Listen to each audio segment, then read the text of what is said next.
নমস্কার বন্ধুরা, আজকে আমি একটা দুর্দান্ত স্বাদের একদম মুখে লেগে থাকার মতো ঝিঙে বাটার রেসিপি আপনাদের সঙ্গে শেয়ার করব। তার জন্য এখানে আমি ঝিঙে নিয়ে নিয়েছি 500 গ্রাম, আর ঝিঙেটাকে এইভাবে আমি ছাড়িয়ে ছোট ছোট করে টুকরো করে নিয়েছি।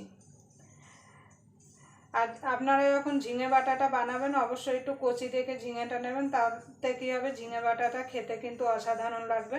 আর এইরকম যদি ঝিঙে বাটা থাকে তাহলে কিন্তু গরম ভাতের সঙ্গে আর কোনো কিছু লাগবে না, এতটাই সুস্বাদু হয়। আপনারা হয়তো আমার থেকে ভালো ঝিঙে বাটা বানাতে পারেন, কিন্তু আমি কিভাবে ঝিঙে বাটাটা বানাই তার জন্য আপনারা পুরো ভিডিওটা দেখবেন। আশা করি আপনাদের ভালো লাগবে। যদি এই ঝিঙে বাটার রেসিপি আপনাদের ভালো লেগে থাকে তাহলে অবশ্যই একটা লাইক করে দেবেন, আর আমার চ্যানেলে নতুন বন্ধু হয়ে থাকলে অবশ্যই চ্যানেলটা সাবস্ক্রাইব করে আমার পাশেই থাকবেন, আর পাশের বেল আইকনটা অবশ্যই বাজিয়ে দেবেন আমি যখন কোনো নিত্য নতুন রেসিপি আপলোড করব সবার আগে পাওয়ার জন্য। তাহলে চলুন রান্নাটা শুরু করা যায়। ঝিঙেটা প্রথমে আমি মিক্সিতে দিয়ে পেস্ট করে নেবো। আপনারা চাইলে ঝিঙেটাকে একটুখানি জলে কিন্তু ভাপিয়েও নিতে পারেন। আমি কাঁচা ঝিঙেটাই মিক্সিতে দিয়ে পেস্ট করে নেবো, কেন ঝিঙে কিন্তু খুবই নরম জিনিস। এখানে আমি মিক্সির জার নিয়ে নিয়েছি, আমি মিক্সিতে করছি, আপনারা চাইলে শিলনোড়াইও কিন্তু এটা বেটে নিতে পারেন। মিক্সিতে করলে কি হবে, তাড়াতাড়ি হয়ে যাবে জিনিসটা।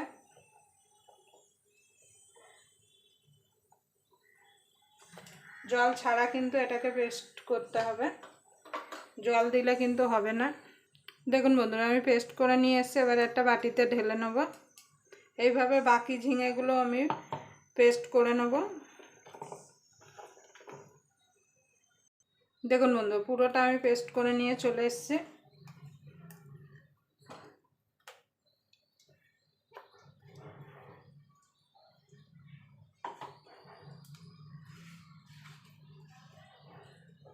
এবার এটাকে আমি সাইডে রেখে দেবো, রেখে দিয়ে রান্নার জন্য গ্যাসটা ধরিয়ে দেবো।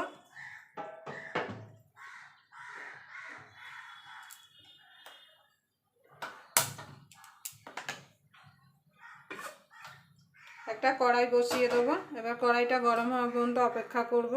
দেখুন বন্ধুরা, কড়াইটা গরম হয়ে গেছে, দিয়ে দেবো সর্ষের তেল।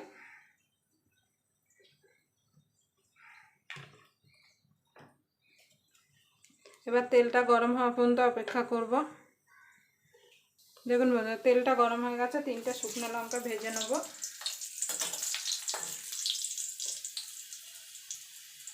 আপনারা লঙ্কা কিন্তু অবশ্যই ফাটিয়ে দেবেন। দেখুন বন্ধুরা, লঙ্কা 3টে আমি ভেজে নিয়েছি। ফোড়নে দিয়ে দেবো একটুখানি কালো জিরে। তো ফোড়নটা একটুখানি ভাজা ভাজা হয়ে গেলে এখানে রসুন কুচিয়ে রেখেছি, সেটা দিয়ে দেবো 4-5টা। আপনারা কিন্তু পেঁয়াজ রসুন ছাড়াও কিন্তু এটা নিরামিষ করতে পারেন। নিরামিষ করলে তাতে বড়ি ভাজা আর অবশ্যই বাদাম দেবেন।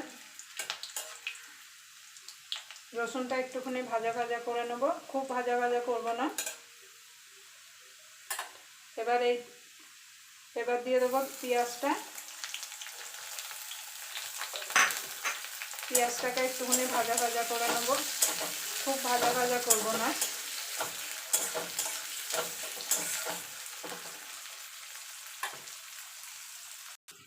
দেখুন বন্ধুরা, পেঁয়াজটা ভাজা ভাজা হয়ে গেছে। এবার যে ঝিঙেটা বেটে রেখেছিলাম সেটা দিয়ে দেবো।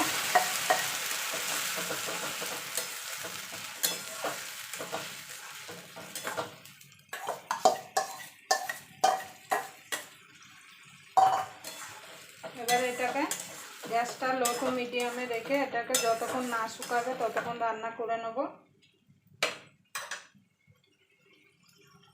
দেখুন বন্ধুরা, দিয়ে দেবো 3টে চেরা কাঁচা লঙ্কা, একটুখানি হলুদ গুঁড়ো,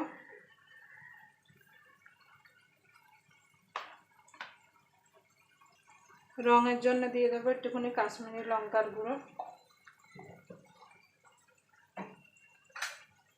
এবার এইগুলো ভালো করে মিশিয়ে নেব।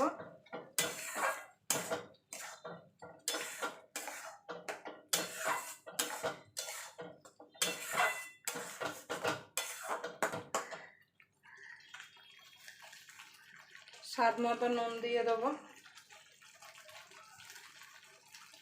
নুনটা আপনারা বুঝে দেবেন, কেন এটা কিন্তু শুকিয়ে কিন্তু একদম কমে যাবে। এবার মিশিয়ে দেবো। এবার এটাকে ঢাকা দিয়ে আমি লো টু মিডিয়ামে যতক্ষণ না শুকিয়ে আসবে রান্না করে নেব। দেখুন বন্ধুরা কতটা শুকিয়ে গেছে। এবার যে শুকনো লঙ্কাটা ভেজে রেখেছিলাম সেটা গুঁড়িয়ে দিয়ে দেবো।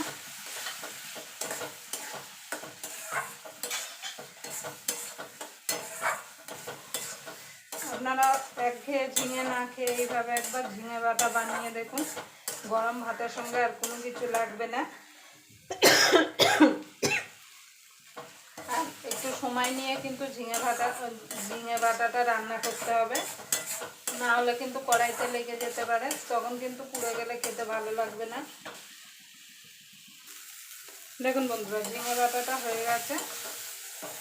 দেখুন চারিদিক কড়াই থেকে ছেড়ে আসছে, আর দেখুন চারিদিক দিয়ে তেলও ছেড়ে দিয়েছে।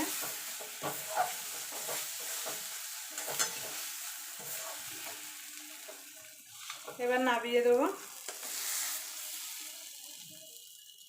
আবার আপনাদের সঙ্গে কোনো নতুন রেসিপি নিয়ে দেখা হবে। ততক্ষণ পর্যন্ত আপনারা ভালো থাকবেন, সুস্থ থাকবেন।